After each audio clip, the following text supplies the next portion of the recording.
Well, hello, everybody. This is Randy Wootton, CEO of Maxio, and your host of SaaS Expert Voices, where we bring the experts in SaaS to you to talk about what's going on today and what's happening tomorrow. With me, I am delighted to have CJ Gustafson join us. Incredible leader, thought leader in the space. If you haven't signed up for his newsletter, he'll tell you about it during our interview. But really interesting background. Started in PwC in M&A and worked in PE, FP&A. He's been a CFO really just since 2022, but has been leading the way in terms of the people he's interviewing, the thoughts he's espousing about what's going on in the what's going on broadly in the SaaS space. He's started a newsletter 3 years ago. It now has 43,000 people that get that newsletter. I read it weekly, love it. And then the podcast, Run the Numbers. You started about 6 months ago, and you have 16,000 downloads per month. Dude, you're doing something right. Welcome. Thank you so much for having me on, Randy. I'm a big fan of Maxio. I'm a big fan of metrics, and I know this will be a fun jam session. Cool. So when we were talking about this, I mean, you've had the chance to talk to an enormous number of CFOs. You've talked to a bunch of CEOs as well. I think, our conversation will focus on a couple of components, but let's start with this idea of what qualities do you think separates the good CFOs from the great CFOs that you've met? This is my all-time favorite question. I ask it to every CFO, and some of the answers surprise me.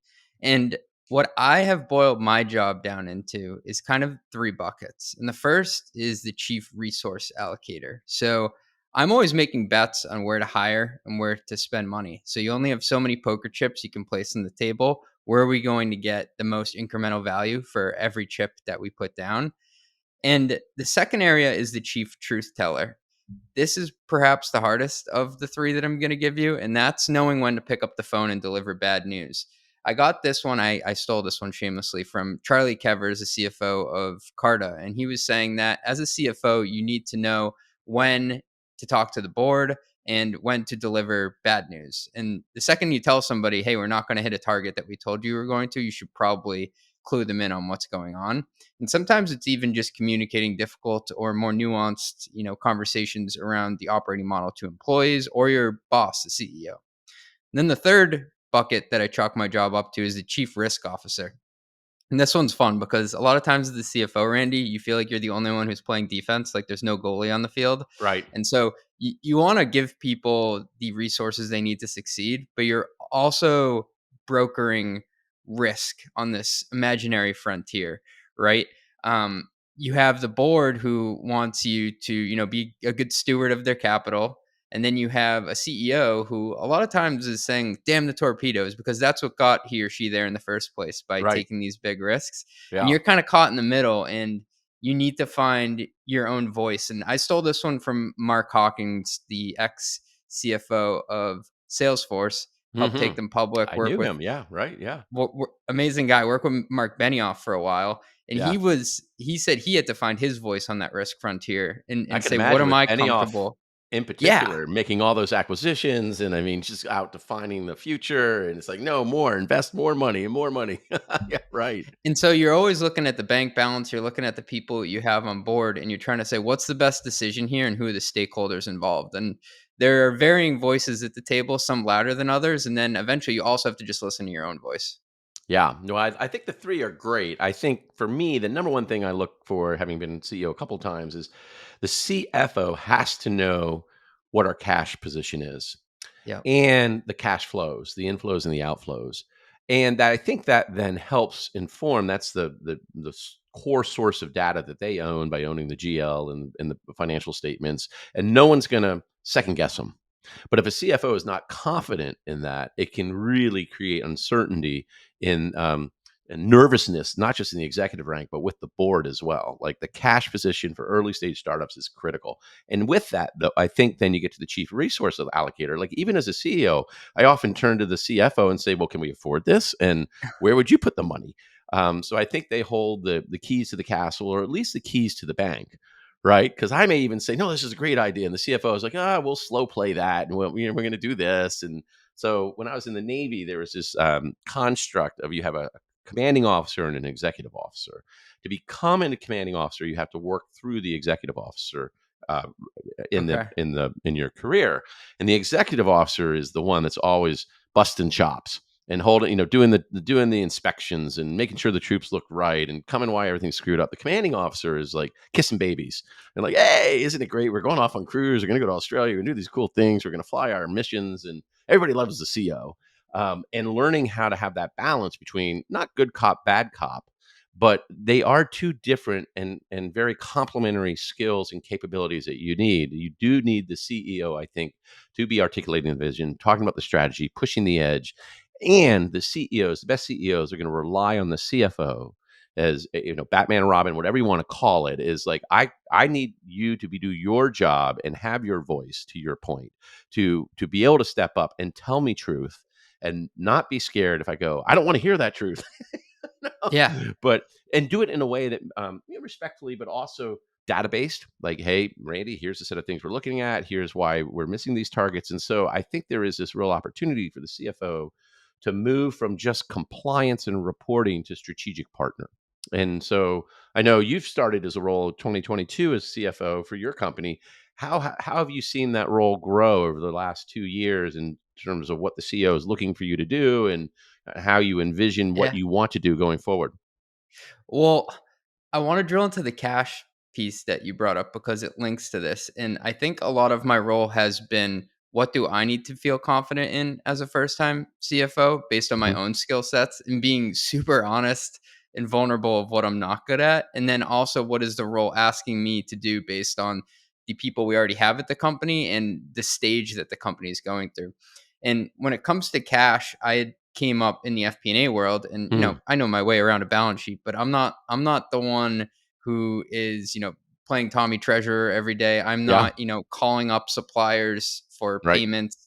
I'm not getting on the phone and trying to get better terms on our interest rates. And that was a big learning curve for me. It was something that I came in and said, first of all, I need to hire an amazing controller, admit my weaknesses there. Full stop. Don't try to like fake it till you make it in this position. That's Yep. something that a lot of people said. Don't do that, because you will get exposed. And then I wanted to map out every single possible way cash could enter and leave our building, Randy. Right. Because I said, if there's some way that cash can enter and leave the building that the CEO knows about, but I don't, like, Right. I've failed. I've Right. failed. Like, I Totally. I need to be the guy. Yep. And so that was like the personal development piece that changed the most when I came. That, and also like reading through all the contracts, because Right. uh you know, I kind of push those to the side when you're in FP&A, and someone in legal can do that, but sometimes you Right. don't have somebody who can do it. Like, it falls on you, so you have to read Yeah. them all. And then in terms of like how my role has evolved as the company has grown, I think like once I got past just the blocking and tackling of the accounting piece and the budgets and the operating model, it's becoming a thought partner to not only the CEO but the CRO or the Totally. CMO. Right. And the greatest compliment that they can give me is when they ping me and say, "Hey, I've got this idea. Can I run it by you?" And Right. now I've elevated myself from the person who they look to just like, "Can I buy this?" Yeah. to, "Hey, CJ is going to help me think through, can we actually monetize this product? CJ Yeah. is going to help me think through, is the market big enough for this?" And Yeah. so that's been the most fun and the most, I guess, complimentary piece of my job that I've added on. Well, awesome. Well, congratulations. From I've talked about that as moving from the back office to the front office, where you Yeah. are deeply integrated with the CEO and the CRO in terms of monetization strategy. What pricing should we be using, and packaging should we be trying for which segments, for which products, which regions, and how does it impact our win rates, and how does it impact our churn? Like that, owning pricing and being able to provide options Yes. and being willing to experiment. One of the things you said in our pre-brief, which I thought was really interesting, is we talk about the technological advancements and globalization have shifted the role to be a more integrated and strategic function within the company. You Yeah. talked about this metaphor of you need to play eagle and play mouse. Can you Yeah. describe what that is and how that plays out for you on a daily basis? This is a common trend. I'm a trustworthy person as a CFO, but I do steal a lot of sound bites. This one comes from Jenny Decker, CFO of Front, and she explained that she's constantly changing the altitudes that she flies at throughout the day. So she needs to be able to step back and fly at 40,000 feet and say, how does this tie into our 3-year plan, our 5-year plan? But she also needs to be able to get into the weeds and say, why are we pricing something like that in this segment? What's our win rate when we go to this type of ICP? And I've been working on that myself, trying to use technology and getting automated reports that will report on something that's 40,000 feet. And then we'll also report on something that's on the ground level. And I look at it like, how can technology improve your your diet of information, right? Hmm. Because we only have so many hours in the day, and I have only so many emails I can open, so Right. many pings. How do I get it delivered to me in a summarized fashion that I can download, and it's in a format and structure that I'm used to? And this is something that I've tried to implement into my own life with technology, because I found that I was training my board on certain metrics. I've Yeah. trained myself on certain metrics that I'll Mm. have come out of our BI tools. So Right. we use Sigma where we are, with some of the metrics that link to the sales stuff. And you can do it with a tool like Maxio as well to drill into your SaaS metrics and get them on a pretty consistent basis. For all the listeners out there, they've listened to more than one episode. They'll hear this pitch that I make, which I was CEO of Percolate, and my CFO or finance team brought SaaS Optics, which is the legacy Maxio product, Mm, in, and I said, "I don't want it. We can't afford it. We're spending too much money on internal software." And they banged on the table and they made us buy it, and it changed my life and my CFO's life. So we went from a world where the CFO would spend the first 6 to 8 days, business days, closing the books, and then turning his attention to the operating metrics. And we'd spend the next 6 to 8 business days doing that. We'd slide into the board meeting, hoping we had stuff right, and that was consistent with what we showed last time we went to a board meeting. And it was always wrong. Someone had screwed up the Excel file, pushed a yep. button, screwed up a cell. And then we got SaaS Optics, which is what is Maxio today, and we could push a button on day one, and we'd have our revenue reports, our ARR, and so we would be able to get into all of that cohort analysis from day one. And so you're able to have, I think that what you're describing is a business dashboard of what's happening on the operating side as you go through and make sure the financial statements are working and you're closing those out. Exactly. And I a think tool what's like Maxio makes you look like a hero as well, because what I do is a flash report to the board too. Yeah, So I'll say to them, listen, I don't have gap revenue yet, but yeah, here's what I do want to give you. And boom, boom, boom. Here's where we ended the period. And it becomes this thing where I'm pushing data to them. yeah, They're not pulling it out of me. And that's a yeah. huge shift in the dynamic of me giving data to them faster than they can ask for it. That's right. You get those Excel jockeys something to put in their pipe and smoke it. You're like, Yeah. here's the data Yeah. before you start jamming on me for the data. Um, the thing I really like about your construct of the eagle and the mouse, I talk about one of the things coming into growth stage companies, 30, 40, $50 million, hitting that next inflection point where you've moved from core, basic startup, is the altitude at which the executive team needs to operate. And I describe it as like if you're the C level, you need to be you're getting paid to make decisions that are going to make an impact over the next 2 to 3 years. Your VPs need to be focused on the set of things that are going to make an impact over the next year. Your directors are folks that need to be focused on the next 90 days. Your managers are people that need to be driving stuff in the next 30 days. So if you, an executive, are helping to drive decisions or prioritization for people within the next 30 days, you're overfunctioning and you're disempowering your management chain. Having said that, you do need to set up, like what you described, these systems of monitoring so you can see what's happening and then you can push, call it management by exception. When you see something pop red, you start asking questions. But as long as everything is tracking green, you kind of let it run because you've established your operating system, you've established your operating plan, people are executing, they're making the decisions, truth is on the front lines, they know how to do it better than you do, and you have this container in place to allow you to then shift your energy, effort, life force to those questions which are important but not urgent and Yeah. strategic.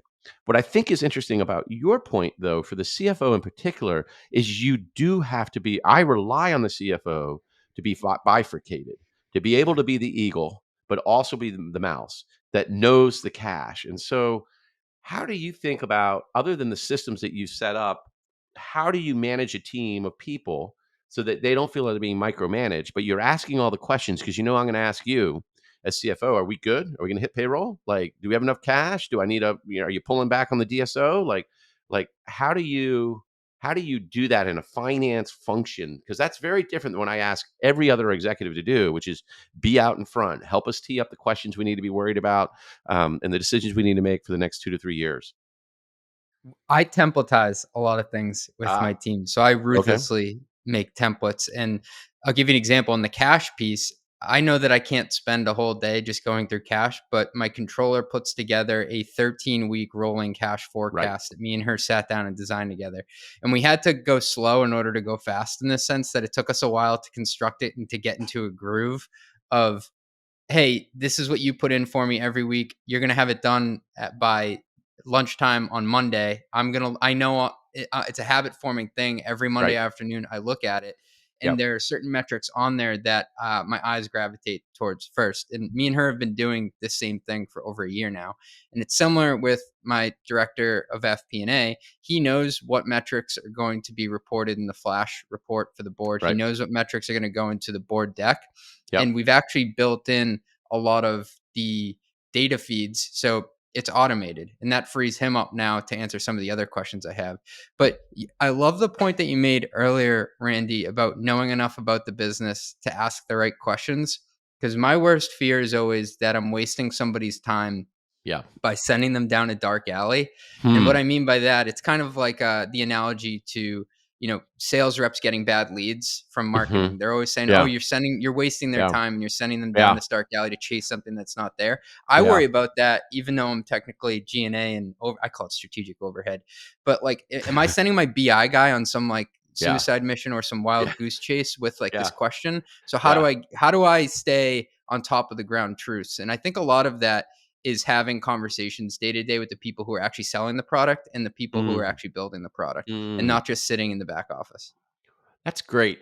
Um, yeah, I think the more senior you get, the more it is required for you to understand how to ask a good question and then be sensitive to the fact. I used to talk about it like the whisper at the top of the mountain turns into the thunderclap at the bottom. And Oh, I haven't when I was heard at that. Microsoft, you would have these VPs, corporate VPs, they would say something or ask a question. It may have been a rhetorical question. They didn't really mean it to generate a bunch of work. But then the worker bees like me would be down at the bottom of the mountain going, "Oh my God, George said at this, let's go spin up a work stream and go answer that question so we can run back to George and say, hey, we heard you at the last QBR ask this question. Here's the analysis that we spent 200 hours building." And George would be like, I don't even remember that question. I So have an I example of that. It go literally ahead, just happened to us. please. So I was meeting with my BI team, and they said, "Hey, and we just finished this report for our CMO." And I'm like, "Well, what is it?" And it's weather patterns all over the country. And so I work in a vertical software company where we are a marketplace for selling car parts, and it was Right. the weather patterns and how they impacted certain demand in certain regions. And then I think they Wow. went to the CMO and showed him, "We've been working on this for a week. Here it is." And he's like, "Oh, this is kind of cool." And like, that's not what you want to hear when you That's finish it, but right. like, that's kind of cool. Like, we want people working on impactful things. Yeah. And it just drove home the importance to me that people listen. If you're a CMO or a CFO, do not like give them something that you're like just kind of interested in, like kind of cool, because interesting and cool don't move the needle. And then you're like, did I just waste 20 hours of like Yeah. manpower on this like kind of neat analysis that I don't know what to do with now? Yeah. I do think there's this tension though at the same time where when you're looking at data, you're trying to figure out what's going on and you're pulling on different threads and it Mm. helps to have. So I was just in a board meeting and we shared our data on churn. We had our cohort analysis going and the board asked some good questions about this one cohort in this year and what happened there. And I was sitting on the call going, "Oh gosh, is this going to spin up work? Is this worth spinning up the work?" And I think my role as CEO is after the board meeting is to come back and clarify, here are the actions we took. Um, is how important is this to you on a scale of 1 to 10? Because our level of effort is on a scale of 1 to 10 X. And if you want us to do that, we will. I found with PEE, this is my first PE gig. I've been CEO of a couple other companies. One was VC, one was public. With PE, they do like to ask a lot more questions, and they do want the analysis. So they ask very good questions, and I think often drive a deeper understanding of the business than me and my executives would necessarily have without them pushing on us, which is good. But I'm always sensitive to, gosh, is this value or tax in terms of the work that's being requested? I love how you put it in terms of value or tax, and then there's a derivative of it. Like, is this something that I'm gonna get to that's gonna help me actually move the business, or Yeah. is this just something that's going to help somebody from the outside understand it better? Because I do think there's this inherent tension between operator metrics and VC metrics, where Yeah. VCs are looking at it like, is this going to give me a signal on like a binary buy or sell kind of Yeah. thing? Whereas if I give you the LTV to CAC, Randy, you're going to go back and be like, I don't have one owner for this metric if I want Right. to move it. This is like the most compound of compound metrics, but it's Yeah. still very important to a VC. Yeah, let's just pause there. We're going off script, but Yeah. talk a little bit more about VC metrics versus operating metrics. I do think for CFOs, that's one of the things is they fleet up into the role of CFO, being Yep. able to advise the CEO on both, because you have to provide both, especially if you're a venture backed company, you're trying to raise money, you got to have them sorted out. I'm a big fan of Ben Murray's the SaaS CFO's matrix, where he's got 27 metrics and 5 different columns, and I think it's really powerful. But for you, how do you draw a distinction between VC metrics and operating metrics? Well, so I do empathize with VCs in the sense that they do have to remember business models from say 5 to 10 different companies that they sit on. Right. So it's only human nature to try to force things into a box that makes it more transferable and understandable. But and I know there are a lot of people out there saying my business is unique. It's like it Yeah. is true to a certain extent that your business is unique, and maybe a certain retention rate isn't very representative because of the way that customers ramp over time, or if they're on monthly versus annual contracts. And so what I try to do is I create different dashboard views like you can do in Maxio of the metrics that you prioritize as a leadership team, and then the Hmm. derivatives of those metrics which drive them. And then within my operating plan to take it a step further, like for our sales capacity model, we map it all the way from top of the funnel registrations to bottom of the funnel buyers. And then each lever along the way, we try to put a sub team or a person's name next to it. Now, I would Hmm. never go to my board and say, hey, this person over here is specifically responsible for reactivations in this segment. But for me to run the business, I need to know that and Yeah. to be able to tell where it's going. So some of this is like, what type of metric do you want? Do you want a lever that you can pull today with a name next to it? Or do you want a compound metric that's going to reflect the overall state of the business? And the first step is to figure out who your audience is. And Right. that can even differ when you talk to like the person running FP&A who's building the operating plan and in the weeds and going through the expenses versus talking to your CEO, because CEOs also have a different way of talking about metrics, which I've realized over time. And I'm guessing you might have an opinion on that. Yeah. Well, I think what you say resonates on so many levels. I always talk about having a scorecard, and the scorecard has a list of metrics. There's a name next to the metric.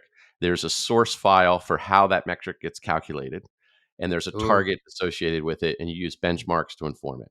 My big lesson learned on this was I was chief of staff for one of the top 14 people at Microsoft at one point, a guy named Bill Vecti, wicked smart dude, grew up in Microsoft, we'd brought two divisions together. So it was Windows and online services. And there was about a $20 billion business that he was responsible for. And he told me as chief of staff, Randy, I want you to go build our scorecard. I don't want any more than 20 metrics. But those 20 metrics all need to have a name, what I just described. And those are the metrics we're going to review in our MBRs. And at the time, I had an Excel file printout of the scorecard, and I'd go around all of his directs, and I'd say, "Okay, well, I got to learn those Windows business. Tell me about sockets and blah blah blah." And what I didn't fully appreciate was the political angle. Like, if you had a metric, you were going to have time at the MBR, and you would be reporting and talking to Bill Vecti. If you didn't have a metric on the scorecard, you were sort of Wow. secondary. Yeah. And so I had 50 versions of the scorecard printed out. So I'd talk to someone and say, okay, we talked about this last week, and you had said you wanted to have, this metric defined by this report with this target. And they said, no, I want to do this now. And I'd be, no, no, no, stop, wait, hold on. And, I'd just cycle with this with Bill. And then honest to God, we would, maybe that took me a month or something. After that, every MBR, those were the only 20 metrics we looked at. And so I do think as a CEO, there's this, and so I've kept this in my head. He was running a business with 20 metrics for $20 billion business. I love metrics. And so I often have more than 20. And I'm always thinking about, well, which one am I going to cut? Which one is really the ones that matter? And, uh, you know, gratefully, I haven't been at the larger companies as CEO where you have people playing the political battle, but I do think you get what you inspect. And so your job as the CEO, with the CFO, and the other executives is to make super clear what are the metrics that matter. They're going to be either leading and lagging indicators of um, support of what your strategy is. And it may be a segment based strategy, it may be attach rate for a different product, it may be, of course, you have your employee engagement scores. But there's only a set of metrics that are going to make the news that hour. You I love how you said that because you can only expect what you inspect. And so That's right. what we did at the beginning of this year, so this is my second year as CFO at this company, is we had originally had 10 core metrics that went on an exec dashboard. Yep. We brought those 10 metrics again to the table and said, let's figure out what the 10 are for this year. And we had a debate as an exec team, and we had to ruthlessly cut what was going to be left. And Right. then we said at the end, who's going to report on this metric Right. each week? And I wouldn't say we're at that political stage because we're still smaller where, Yep. everyone's doing a million different things, but Yeah. there is true power in you owning that because that That's right. means you own a lever in the company that has resources and dollars attached to it. Absolutely. And I think that is, as we think about at the end of the day, the executive team, if you're privately backed, are there to create shareholder value. So your Right. ability as an executive to hook to one of the levers that is going to drive shareholder value, understand what it is, and then it's up to you as the operator to go through and build the operating plan and the tactics and the investments you need to Mhm. show, and then report on it. Like, hey, this quarter we're going to do X, Y, and Z, and then over the course of the quarter, you see how it plays out. And I guess that's maybe one of those things I was kind of articulating before was that operating plan process where you spend the time with your team to build out what you're going to do over the course of the year is so critical. It's never going to be right. It's always just like battle Never. plans. As soon as you hit the shore with your battle plan, it goes to hell in the handbasket. But the active planning and being thoughtful about what are the levers you want to push on, and what are the activities you're going to do to make an impact, and then having a mechanism for reporting on it is critical for getting people aligned and driving shareholder value over time. I believe it was General Douglas MacArthur said that I found in my time that plans in battle are useless, but plans in preparation are indispensable. Well, right, exactly. I think it was something like planning is indispensable, but yeah, Yeah, you're yeah, yeah. spot on. Yeah, one of my favorites. Well, great. So, gosh, we've already cooked through a whole bunch of time. Let's Oh, we're shift a having little bit. fun. Let's I keep know, going. which is great. We can go on for 2 hours. We'll just keep going. Um, One of the topics we want to talk about. So, what is a CFO? We talked about that definition, the eagle and the mouse, and kind of. You had a quote one from Rajat of Flowcast that great CFOs are enabled of the CFO vision versus the CF no. Which I loved Yeah. from our pre-brief. But as you think about the current disruptions in the office of the CFO and the impact of digital transformation on finance functions, can you talk a little bit about how you're seeing that playing out? Again, you're talking to so many people. I'm sure there are these patterns you're seeing across the types of teams they build, the way they think about data, the way that technology and individuals work together. And then we'll save a little time for how you're thinking AI is playing out in this new world order. Yeah, totally. So when I get a request, the first thing I look at is this person trying to solve using humans, using technology, or trying to combine two to get a Hmm. better result? Because I've made mistakes in the past of approving technology because people were looking for a quick band-aid but didn't have the bandwidth to implement it. And so the Hmm. biggest scare for me when it comes to non-people costs is we're buying something that's going to sit on the shelf. And that's Hmm. not indicative of like it being like vaporware or anything like that. It's Yeah. just that did we buy this just being hopefully optimistic, Yeah. but then we didn't have like a person to implement it. So that's the first thing that I always have my spidey senses out for. CJ, just one question. Yeah. I ask a lot of people this. What, in your experience, and I'm sure you've talked to a bunch of CFOs of companies, is the percent of revenue it generally? And I get it; it varies based on size, but I don't know. Pick a early stage company, $10 to $50 million. Yeah. The percent of revenue that you would think should be spent or budgeted for internal tools and software. Yeah, so maybe just to answer it in a different way, because some people out there are still at cash burning companies these days. Ah, But if I think about 100% of total spend at the right, company, right. at most software companies, it's between 70 and 75% on people. And I'm Yep, counting all effective labor. So like W-2 people, yep. contractors for flex capacity, et cetera. That leaves about 25%. The biggest piece within that is software. And so what I see is between 15 and 20% will be spent on software. Then you have some left for rent and other stuff. But I would say at least 15% are end up being software decisions, And is technology that decisions. if can you pull out hosting costs? So outside of Yeah. AWS, I'm talking like, you know, email solution versus SEO optimization solution versus Zoom versus Salesforce. Yeah. So then I think you're still left with at least 10% of Okay. total spend. Okay. Yeah. Yeah. It's a good chunk. Awesome. Okay, great. So we are talking about digital transformation, and you were talking about, hey, if people are looking for tools, you make sure that it's something that they're going to actually ingest and deploy. We had chatted a little bit about like business intelligence teams, clean data lineage from sales through product. How have you seen that be a requirement that CFOs need to really embrace Yeah. now? So I inherited a data and analytics team or a BI team for the first time, which was really exciting. I felt like somebody to give me a sports car. It was Sure. pretty cool because I'm a total data nerd, and now I'm like I have this high powered machine, but I also had to make sure what fuel I put into it because, like I said, I don't want to send them down a dark alley. Right. And It's like so I was SEAL talking. Team 6. Where do you deploy them, right? You want to make sure Like, they're in what do I the do? What do I do with this now? Yeah, And right. so I was talking to Shruti Lanka, CFO of Public, and Yeah. so they run an online brokerage for trading stocks, bonds, all sorts of things. And what blew my mind is the way that she thinks about the different types of data. And she said, you'll have your data from production. So that's what's Mm, coming out of your product. It's not going to be right. financial or operational data, but it's very core to what you do and how you look at activity based stuff. And you need that to be overlaid with your financial data. So she was explaining to me, CJ, you as a CFO, like you have to also understand the production data of Right. whatever you're selling and marry Right. that with the operational stuff. And Yeah. she said you need to have one database that it's or data lake it's flowing through. So for us, we use Snowflake, we use Talend as the connector between that and our analytics tool Sigma, and that marries with what we're piping in through Salesforce, our Mhm. CRM, and Yeah. then also our ERP on the financial side, NetSuite. Right. And so I'm trying to marry the best of both worlds to make uh, product activity based metric decisions, to make financial P&L based decisions, and to make operational capacity sales based decisions.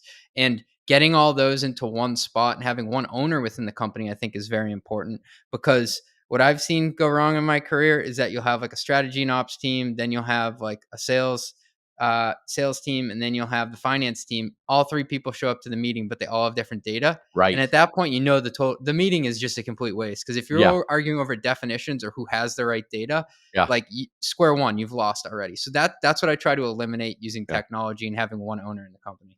That's awesome. And do you guys have a customer success tool like Gainsight or Churn Zero, or do you use Salesforce for that data? We're looking into that as we speak. So Yeah. we recently bought Gong on the sales side to hear Yeah. what the reps are saying and look for Yeah. certain keywords and see if we're working the upsells and cross sells correctly. But we do need something on the CS side now. That was my background at Salesforce. I ran customer success, product marketing, sales, and product management, and learned an enormous amount. And got to know Nick Mehta, over CEO over Oh wow, Gainsight, yeah, and then we worked with Yao from Churn Zero. And I would say that the only other piece of data that you would want in that data lake is the customer data.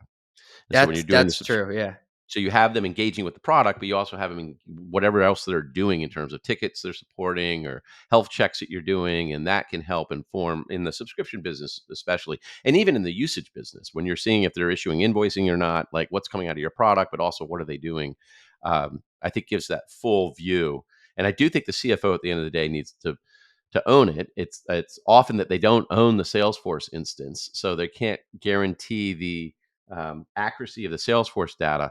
But it's up to then the RevOps person, I think, to yep, own the integration of data and technology across sales, service, and marketing. I think years ago, I mean 4 or 5 years ago, you would have different ops, like a marketing ops, a sales ops, and a service ops person, all in their silos, reporting to the head of or VP. And now in our world at Maxio, we have a wonderful woman who runs RevOps, and just the power we get, the leverage we get by her owning all of those systems in terms of connecting them and the data flow, one source of truth. We connect it with Maxio, just makes it we start with a consistent view of the data. it's a total unlock. You're starting on second base by the time you Yeah, get to the meeting. that's awesome. Okay, so then um, we were chatting a little bit. We just went through all that. How about this idea of the tech savviness and the adaptability among CFOs to navigate the current business landscape? I often talk about CFOs saying you think they're going to let go of their Excel from their cold dead hands, right? Like, Yeah. and they're resistant to go to technology because many CFOs want to actually build it themselves and see the bits and bytes in the model. And so I do think this next gen CFO needs to be a bit more tech savvy, embracing some of these technologies like a Maxio, for example, pulling it into the fintech stack. Maybe part of the issue is CFOs don't want to spend money. So, like, the Excel license is a lot less expensive than a Maxio license. But how do you think about that relationship between people and technology and the finance function going forward? Yeah, I mean, I think I've kind of alluded to this earlier, but at the end of the day, software is truly about enabling people to build, whether they're in sales, whether they're in finance, whether they're closing the books, whatever they're doing. And what a lot of people mistake is they separate the people from the technology. So if Right. you change the people, you change the technology, and vice versa. You have to remember that. So your hiring decisions also have to link to your tech decisions. Yeah. And I think the improvements come from improving one or both of those, but changing one or both will change the other as well. And that's what like a really smart product guy once told me. I worked at a cybersecurity company before, and he was describing the way that people interacted with our product. And he's like, this is a beautiful product, but if we don't enable people to use this and they Right. don't understand what the value props are and they don't have that aha moment, then we're lost. Like, it doesn't Yeah. matter that we gave them tech. And so I'm not a technologist, I can't code, but I always think about that even within the finance function, that people need to have goals and milestones that are linked to how we use the tech. You can't separate one from the other. 100%. I remember someone said this in my career around the weakest link in technology is actually that last inch of getting users to use the technology. It Especially if is. you're in a seats-based model where you're selling on utes and you're driving MAUs, DAUs, or whatever, um, but trying to ensure that the people that you're building it for, both the buyer and the user, are getting the value and feel it on a regular basis, or you become shelfware. We're going through that now at my company too. So we just purchased Tropic to help with our Yeah. procurement. Mhm. And Yeah. so I love their tech, and so I love to nerd out on the price checks too. Where if I'm Mhm. negotiating a deal, I can use like their database to see if I'm getting a good deal. But I can tell, like my CMO, my CPO, they're like, oh, now I got to put the data through this, and it's gonna be workflows, and I have to ask Yeah. for approvals. And I'm like, no, guys, remember, like you kept looking for those contracts in your email every Yeah. time you had to talk to someone. Remember, we kept forgetting about auto renewals. So they're like, yeah, okay, fine. Like we'll slow down in order to go faster later. Yeah, I think they're really coming on the market. So SpendFlow, Tropic, Vendor, Hmm. and I think it's driven by what we were talking about before. Is companies are spending an enormous amount of money on these tools, and what you find is a lot of the price point is such that each functional leader can put it on their own credit card, and they Yeah, can expense it. And so, unless you have someone like CIO or CFO that's being responsible for all of that, it's madness. I mean, we have, I don't know, 200 different SaaS subscriptions, and to your point, like, we had to go through and look at each of them and say, is it required? Go talk to the owner, and enormous amount of time and energy there. And then we said, okay, we're going to kill this, kill this, kill this, and everyone's like, wait, yeah. you're killing my special project. But I think the vendors, the Tropics, and the spend flows of the world are almost like an outsourced procurement, and they can help you manage your subscriptions so that you are using them and getting the most use out of them. And some of it's just awareness too, right? Yeah, Randy, you want to know like when is a renewal coming that's up? right. Because the worst thing is not necessarily like the spend outlay. Sometimes it's the surprise that you feel like you don't know what's going on. Yeah, right, totally. Sure. Well, yeah, I always solve for the spend outlay. Okay, when do we gotta pay? What terms can we Yeah. negotiate? Yeah. But I do also think that, and it's been interesting in the B2B recession that we've been going through, how many CEOs of vendors are calling me directly and saying, "Hey, Randy, you've got this, renewal coming up, and I can't get your team to contact me. Are They've been we?" calling you directly? Well, sending emails. Yeah. Like, I don't wanna have this be out and every CEO now calls me directly, but I do Yeah. think yeah, it's not atypical for a CEO when we're a big maybe we're big for them, um, uh, we'll reach out and say, "Are we all good? Is this gonna happen?" And then I gotta go, "I Yeah. don't know, maybe. Can you give me the best friends deal you got? This is the BFF CEO friend?" inside baseball people came for. That's right. Well, good. Well, like, as we shift to the last part of this conversation, would love to talk about. Everybody talks about AI, right? And I was Yep. in our pre-brief, we chatted. My first CEO gig, I was actually at a real AI company, first generation AI, predictive analytics, regression and regression models, logistic regression models, and It was enormous. I mean, we had spent $250 million on the data centers. What we were doing, AWS at the time couldn't do for us. We had 30 data scientists on board. We had these analysts who would work with customers to deploy the models that we had built. So it was real AI, programmatic advertising. Um, Now we're in the second generation, and we were chatting a little bit earlier. And help us understand what your view is on AI. It's a little counter to what I've heard from other Yeah. folks. So I think everybody's looking for like this 10x or even 1000x engineer that people have been Yeah, promising. yeah, And maybe someday, but where I'm seeing the biggest gains in AI is it brings mediocre performers up to the mean. So that 30 or 40% of your team that you want to rise up, it helps them get up to like an average worker. And I think a lot of AI helps you be just that. It helps you be like serviceable. I don't think like it's creating a 5 LeBron James to take the court necessarily with some of these tools. So that's my first observation. But make no mistake, like 30 or 40% improvement is a huge yeah, game changer. yeah. I'll take that all day. Yeah, that's what when we were positioning AI at that time, I describe it as there were today I think they call it the boomers or the doomers. But when I was positioning it was like the Jetsons versus the Terminator, where was AI Mm, to put everyone out of their jobs. And so we actually started talking about not artificial intelligence, but augmented intelligence. That this is to help make in this case media planners' jobs better and easier. It wasn't about replacing them. Though over time, the programmatic advertising marketplace did kind of replace a lot of media planners. So maybe it was a little Jetson, maybe it was a little Terminator. But I think what you were suggesting before, it's the advantages that you're getting is you got data at your fingertips. You're right. getting workflows that are automated. What else is it about these tools that you're seeing people that mid pack that are able to be more successful, create more capacity, do things they would rather do than just the grunt work of what the job may have entailed? I think there's a lot of idea generation that's made easier and then being able to link together different areas of work. So there are a lot of cool tools that are coming about that'll take basically information from the front of the house, from like a customer support or maybe like a BDR getting information to then link and say, does this person actually have an account with us? What's their historical spend? Have we ever talked to them before? So it's Yeah. linking data from different parts of the organization in a way that you can tell a story and then go back and actually have a conversation with the customer, which I think before would have taken a lot more time. So, like you said, it's having information at your fingertips in order to have like more quality interactions. Awesome. And so, like this revolution, second generation of AI, generative AI, is based on large language models. As a finance professional, what are the challenges you're seeing as people start to Yeah, embrace this and apply it to the use cases and workflows? I'm so glad you brought this up, and I think it's right there in the LLM acronym language. It's not a number, right? Right. And so their large language models are great at building structure and then filling in that structure with ideas. But like if you just tell it to go and calculate something, it actually may hallucinate, and that's the biggest thing that I've had to wrap my head around because humans make mistakes all the time. Like I've made a mistake calculating like net dollar retention rate, but Yeah. it's a human mistake. I didn't Yeah. like make up a number that wasn't there.